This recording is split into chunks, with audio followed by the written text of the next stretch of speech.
What kind of lunch boxes are you planning to make for the weekend's field day? I'm curious because I know it's an important event and you always make such great lunches. Oh, hey, Jenna. Well, the field day lunchbox, I haven't fully decided on the menu yet, actually. I'm still in the process of thinking it through. This year is extra special because it's Angelica's first field day since she entered elementary school. Both sides of the grandparents will be coming, so I want to make sure I prepare something that feels right for the occasion. So I'm trying to come up with a meal that's both delicious and a little more festive than usual. It's been a bit of a challenge trying to come up with ideas, but I'm sure I'll figure it out soon. Oh, wow, that sounds exciting. The first field day. Oh, I can totally see why you'd want to make something extra special. You said both sets of grandparents are coming too? That's a lot of people to consider, huh? So what do you think you'll include? I mean, you said it would be something decent, but I'm dying to know more.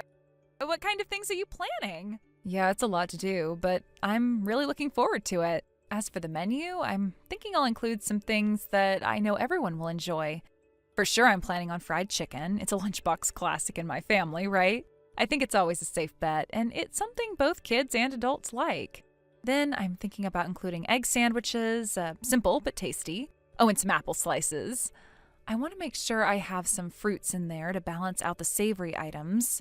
Those things are pretty much confirmed at this point, but I'm still figuring out the other details. I'll probably add some veggies too, like little cherry tomatoes, maybe some broccoli. I want to have a good mix of flavors, and I think that'll make a lunchbox look even more appealing. Oh, that sounds so good! I love that you're including some veggies too. You know, it's so important to have a balance. But hey, wait, you mentioned fried chicken and sandwiches? Oh, that sounds amazing, but I was actually hoping you'd include sausages too. You know, the kind of sausages that are perfect for lunchboxes. I think they're such a great addition, don't you? Oh yeah, I completely agree. It's actually a great idea, and I think I'll definitely add them in. I'm glad you suggested it. I hadn't thought of it yet, but now that you mention it, it would make the lunchbox even better. Definitely adding sausages. Yes, I'm so happy that you're going to include sausages. I can already imagine how good that's going to look. But, speaking of the fried chicken, I have to let you know my kid doesn't really handle oil or flour well. You know how some kids have issues with greasy food? My kid's one of those. It's not a huge problem, but I figured I should let you know so you can plan accordingly. Oh, that's interesting. I didn't know that. I'll definitely keep that in mind, though. Since my kid likes other things like salmon and tuna, you could probably replace the fried chicken with more of those. You could make those options a little bigger. How does that sound? Wait, hold on a second. I never promised to make the lunchboxes for you. I only shared my menu because you asked. You're the one who asked about it, so I was just telling you what I was thinking. I wasn't agreeing to make a lunchbox for everyone, especially since I've got my own family to take care of. What?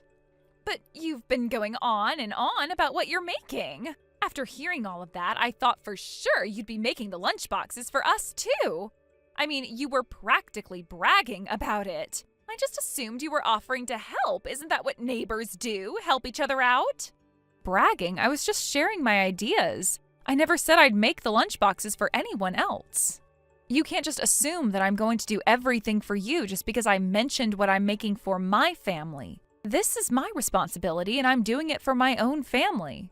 Oh, come on. You know how tough it is to make lunchboxes, especially for a whole family.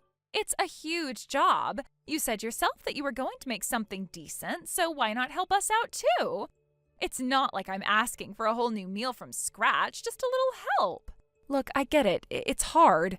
But I work just as much as you do. I work 4 days a week, and I'm working the day before the field day too.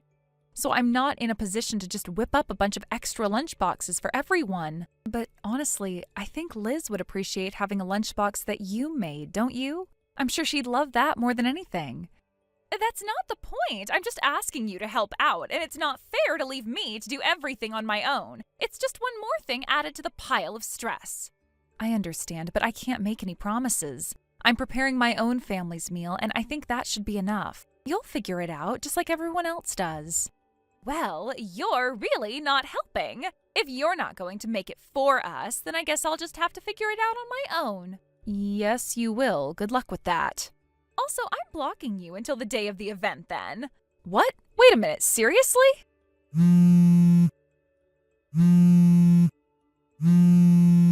Diana, Jenna! I'm telling you, no matter what you say, I won't make it.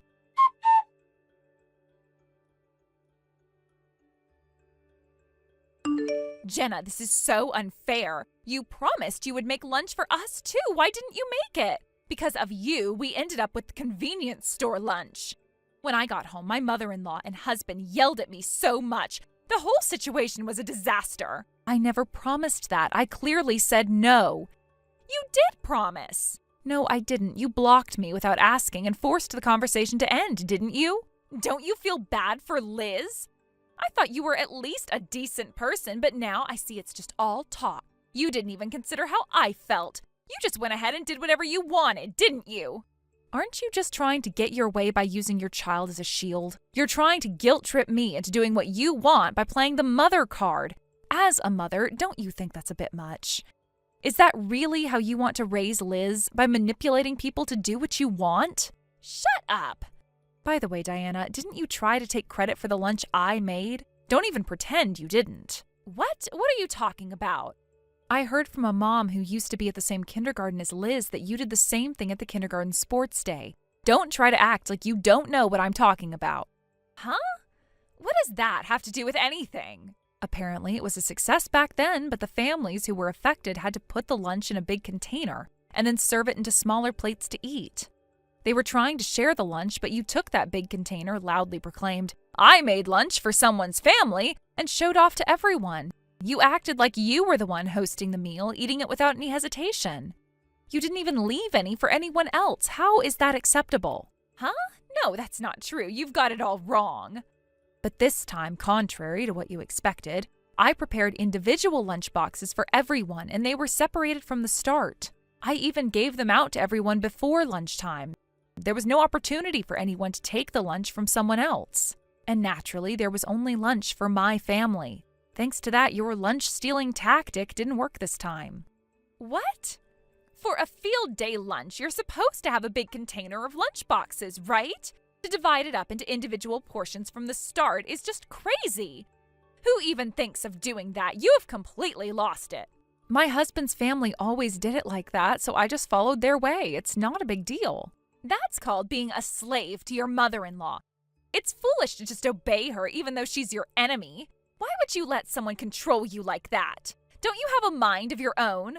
My mother-in-law also had her lunch stolen during her child's kindergarten field day, and the next year she almost had it happen again. So after thinking it through, she came up with a way to protect herself, and I just copied that method. It wasn't my idea, but it was the right choice. Huh? What are you talking about? Hearing all this, don't you remember anything? Does any of this sound familiar? What are you talking about? What does my mother-in-law have to do with anything? My mother-in-law said that she remembered your face when she saw you at the field day. She recalled the incident where the lunch was stolen, and apparently it was all your fault. She said you're just like your mother. Is that really so surprising? What? How could you possibly know that? Apparently you look just like your mom when she was younger, not just in appearance, but even the way you speak. Your mannerisms, everything about you, it's all the same. Isn't that a pretty harsh judgment based on just that? You can't judge someone just by their looks or the way they talk. Maybe it's just someone who happens to look like her, right? Then do you remember a boy named Sam? Huh? Who? If your mother-in-law was a target for lunch stealing, then her child must be my husband, Sam. How do you not see that? Wait, what are you saying? My husband still clearly remembers what happened. He was really looking forward to eating the sausages, but ended up having them all taken by you. When he cried and asked for them back, you just laughed and ate them all. Doesn't that make you feel even a little bit guilty? That little brat was your husband? Seriously? Are you really saying this to me? My husband was horrified by how bold you and your mother were. He felt a chill even as a child. He's never forgotten that moment, and neither is my mother-in-law. And you're telling me this is the first you've heard of it? This is so old. Why are you bringing this up now? That was years ago. The people who were affected usually remember it very well. You don't just get to brush it off like it never happened. By the way, don't you feel embarrassed about your mother and daughter both making these lunch-stealing claims for generations? Don't you feel even a little ashamed of it? What? I don't care about my mom's story. This is about you not making lunch, and now look what happened. You've ruined everything. I was known as Diana, who loves to cook, until now, and now it's all destroyed. You've made a fool of me in front of everyone." Well, it seems like all the other moms already knew about it. What do you mean by that? They knew about what happened with your mom, and they also knew about what you did at the kindergarten field day. How could you not have known this? What? So even if you had stolen my lunch this time and claimed it as your own, it wouldn't have impressed anyone. The other moms would have already figured it out, so your "I'm a capable mom" act wouldn't have worked. They would have seen right through it. Wait, no! Actually, the rumors would have gotten worse, and in the end, it would have been better for you to learn this lesson, even if it was a bit painful. At least now, you have no choice but to face the truth. You're lying, right? This can't be true. Well, now that your kid's in elementary school, it's time to face the reality. Don't think you can keep pulling these stunts forever. No way, this can't be true. I've had enough of you. I'm blocking you now. I don't want anything to do with you anymore. Wait, are you seriously blocking me? This is how you solve everything? What happened to all that talk about fairness and honesty? I can't believe you're doing this.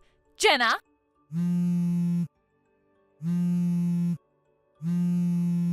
Jenna!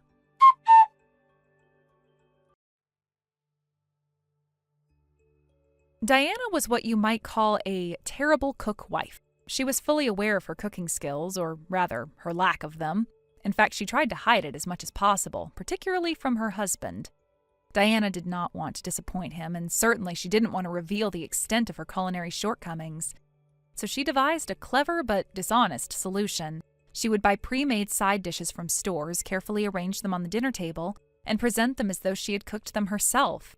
It was her little secret, one that she believed would keep her marriage intact and prevent her husband from knowing the truth. To the outside world, everything appeared normal.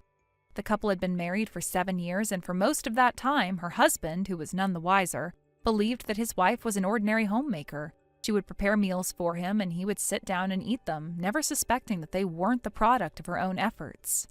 The facade worked well for a time, and Diana felt that she had found the perfect solution to her cooking dilemma. Yet, despite her best efforts, the truth eventually came to light. It was not her husband who discovered her secret at first, rather, it was Diana herself who, in a moment of reflection, realized that she had been living a lie. After all, 7 years is a long time, and no matter how carefully one tries to hide something, eventually the truth has a way of surfacing. Her husband, who had never suspected anything, was the first to notice something was amiss. He began reflecting on the years that they had spent together, thinking back to various instances when the meals Diana served seemed perhaps a little too perfect, or too identical to store-bought dishes. The thought had crossed his mind occasionally, but he had never taken it seriously enough to confront her about it. Eventually, however, the truth became undeniable. Diana's husband, through his own observations and reflections, realized that his wife had been passing off pre-made meals as her own creations all these years. It was a shock to him, as he had never suspected Diana of hiding something like this. It wasn't that he disliked store-bought food, rather it was the deception that had bothered him. It was a betrayal, albeit a small one in the grand scheme of things, but it was enough to cause him to feel disappointed and hurt. At first, Diana tried to brush it off. She told her husband that it had been just a small mistake, or perhaps a moment of weakness. She assured him that it wasn't a big deal and that it wasn't something to dwell on. She even promised that things would change and they could work together to improve their cooking skills. In an attempt to restore harmony and fix the situation, Diana suggested that they both learn how to cook together.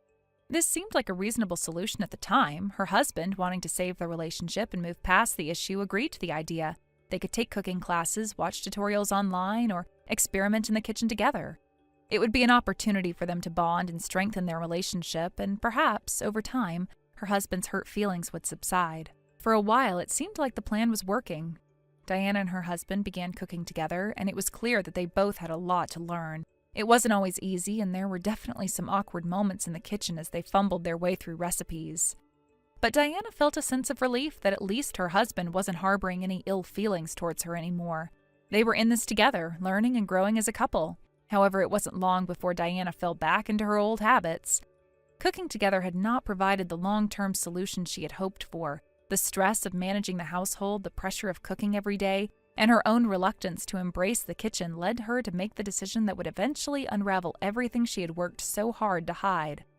A month later, Diana was caught once again. This time, she had gone even further than simply buying store-bought side dishes. Diana had managed to steal her younger sister-in-law's cooking and claimed it as her own. She presented a meal that was clearly not of her own making, passing it off as her own creation once more. Her husband was understandably upset. Not only had she lied again, but she had taken it to an entirely new level. The fact that she had stolen her sister-in-law's cooking was seen as a betrayal within the family, especially since it had gone beyond the boundaries of just her marriage. It was an act of dishonesty that involved more than just her relationship with her husband. It affected the entire family dynamic. This incident was the final straw for Diana's husband. He had tried to give her the benefit of the doubt, but now it seemed clear that her actions were deliberate and calculated. The betrayal had escalated from a simple lie to something far more damaging. Her husband felt deeply hurt and disappointed, and he struggled to understand why Diana had chosen to continue with the deception despite everything they had been through. As the situation unraveled, the discussion quickly turned to accusations. The family began to gossip about Diana's behavior, and some members even referred to her actions as a form of bullying toward her younger sister-in-law. Diana's behavior toward her sister-in-law, who had been innocent in all of this, was seen as an attempt to belittle her or steal the spotlight, especially in the context of family gatherings where everyone was expected to contribute in some way. It wasn't long before Diana's husband made the difficult decision to divorce her. The trust that had been broken could not be repaired, and the emotional toll of the lies and deceit was too much for him to bear. The marriage had been built on a foundation of dishonesty, and that foundation had crumbled under the weight of repeated betrayals. After the divorce, Diana's husband moved on with his life, and Diana was left to face the consequences of her actions. She realized too late that the secrets she had kept and the lies she had told had cost her more than just her marriage. Her relationships with her family were strained, and her reputation was tarnished. Liz emerged as the true beneficiary of the situation. She moved in with her father's family and began living a life that was free from the tension and lies that had plagued Diana's marriage. Liz was able to focus on her own well-being, and more importantly, she was surrounded by the love and support of her husband's family. Growing up in a home where she was cared for and nourished by her grandmother's homemade meals, Liz thrived. The warmth and comfort of her new life contrasted sharply with the coldness that she had to endure with her mother, Diana. Thank you for watching and listening. We hope you enjoyed the video. Don't forget to like this video and subscribe. Also, feel free to leave a comment about what you thought of the story. We look forward to seeing you at the next story. Thank you for watching. Please subscribe and hit the like button. See you next time.